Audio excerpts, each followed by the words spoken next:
Hola, ¿qué tal? ¿Cómo están todos? Bueno, el motivo de este video tiene que ver con algo que he venido pensando recientemente sobre cómo le hacen esas personas que se dedican a la construcción y que no tienen conocimientos profesionales sobre arquitectura o ingeniería, ¿no? Estoy hablando principalmente de los maestros de obra, de los albañiles, que con escasos conocimientos de escolaridad, principalmente en el área de la geometría, son capaces de desarrollar pues, edificaciones magníficas, ¿no? Otro ejemplo de este tipo me viene a la cabeza es el de Fray Andrés de Mata, quien se encargó del desarrollo de la construcción de la iglesia de Actopan, una construcción bellísima de corte monumental, cuya elaboración implicó 20 años de trabajo. Sin embargo, Fray Andrés de Mata no era arquitecto, no tenía conocimientos sobre geometría. Sin embargo, a través de la lectura en algunos libros, fue capaz de desarrollar esta obra tan monumental, ¿no?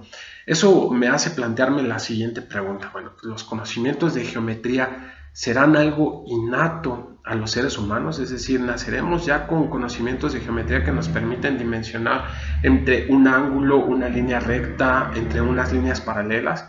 Bueno, pues para poder dar respuesta a esto, me di a la tarea de investigar un poco sobre el tema.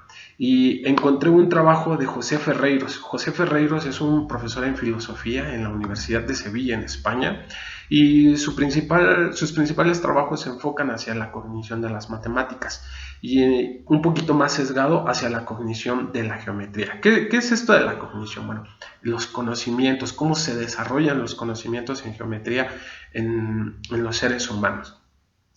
Y el trabajo de José Ferreiros se enfoca en hacer un análisis, una revisión de dos trabajos de profesores. Uno de ellos se llama Stanislas Dehaene, él es francés y él es un neurocientífico.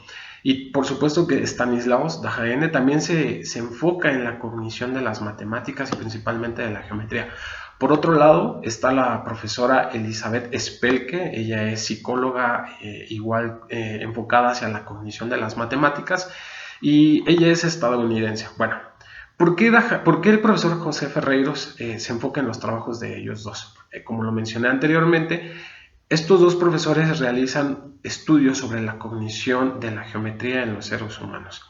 Y para ellos, la cognición de la geometría es algo innato, algo universal. Incluso estudian a dos poblaciones, una población de niños en Estados Unidos y otra población primitiva, aislada totalmente de contacto humano en Brasil.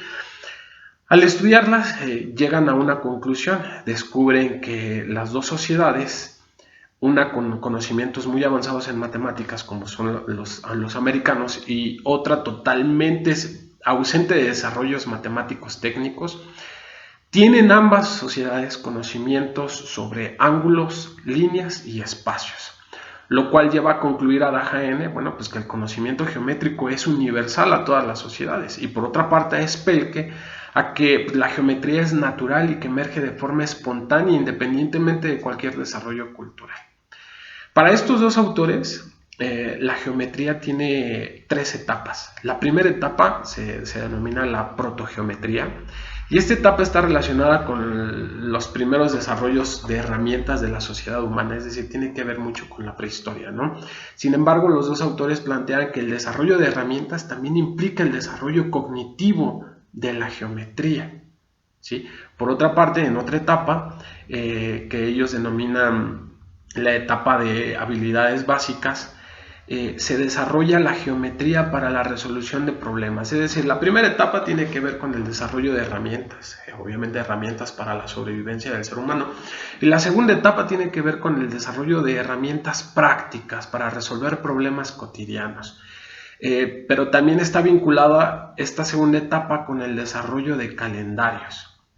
En una tercera etapa, para estos dos autores, implica ya el desarrollo de conocimientos sofisticados en matemáticas, y esta etapa se denomina geometría euclidiana y tiene que ver mucho con la formalización matemática que da Euclides a través de sus 5 postulados a la geometría, un desarrollo fantástico. Sin embargo, nuestro autor, José Ferreiros, no está totalmente de acuerdo con ellos, ¿no? Dice, bueno, la primera etapa, la protogeometría, y la segunda etapa, que es la geometría práctica, tienen mucho que ver con la resolución de problemas. Sin embargo, la tercera etapa, la geometría euclidiana, es un desarrollo, es una formalización matemática, pero no necesariamente tiene que ver con las dos etapas previas. Entonces, para el profesor José Ferreiros, pues la cognición de la matemática no puede estudiarse desde estas tres etapas, o con este conjunto de etapas enmarcadas por Dajaene y por Spelke. Para José Ferreiros, la cognición de las matemáticas, de la geometría, tiene más que ver con la evolución histórica, con las aportaciones de la geometría hacia la resolución de problemas. Y entonces es ahí donde José Ferreiros propone una caracterización de la geometría. Para José Ferreiros la geometría surge a través primero de la identificación de espacios, que él denomina cognición visoespacial. Posteriormente, ahora sí, pasamos al conocimiento protogeométrico, que es, bueno, ya identifiqué espacios, ahora voy a desarrollar herramientas que me van a permitir atender necesidades básicas.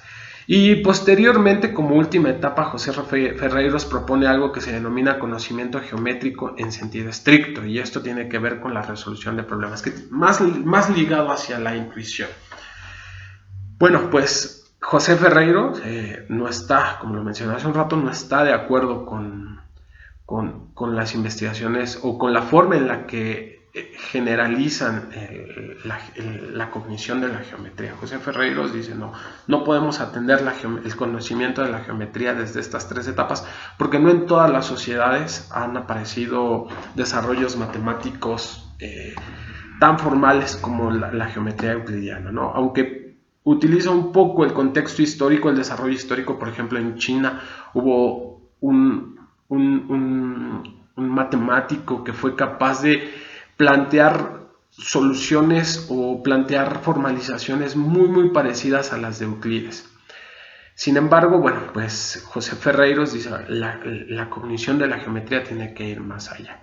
Y yo por otra parte me pregunto, bueno, ¿por qué José Ferreiros plantea esto? A pesar de que en distintas sociedades, en distintas culturas, nosotros podemos observar el desarrollo de grandes edificaciones, por ejemplo, los mayas, los aztecas, los egipcios, los incas en el sur de América, que desarrollaron grandes construcciones, a pesar de no haber tenido un desarrollo formal de la geometría, como en el caso de Euclides, pero que nos hacen pensar que probablemente conocían las propiedades de los cuerpos geométricos. Entonces, es muy posible que las aportaciones de Spelke y de Dajaene tengan mucho que ver con esta idea de que, bueno, a pesar de que se conoce que existieron desarrollos de herramientas, que se utilizó la geometría para resolver problemas, pero que no se llegó a tal grado de formalidad como lo hace Euclides. Sin embargo, al no presentar ese grado de formalidad y al generar construcciones tan sofisticadas, hace pensar que el dominio de la geometría era tan avanzado, que identificaron y conocían los teoremas y los axiomas, tal vez no del mismo modo y no tal vez con los mismos nombres que Euclides, pero probablemente tenían este conocimiento. Entonces, esto de verdad es bastante importante y me hace preguntar, bueno, probablemente, o que me hace cuestionarme si probablemente los seres humanos ya nacemos con un conocimiento geométrico innato. Somos capaces de identificar ciertas propiedades de los cuerpos geométricos con los cuales convivimos o con los cuales estamos en contacto frecuentemente, y esto a su vez nos hace evolucionar en términos cognitivos, es decir, nos hace estudiar todo eso con lo que tenemos contacto y llegar a conclusiones o a formalizaciones como las de Euclides.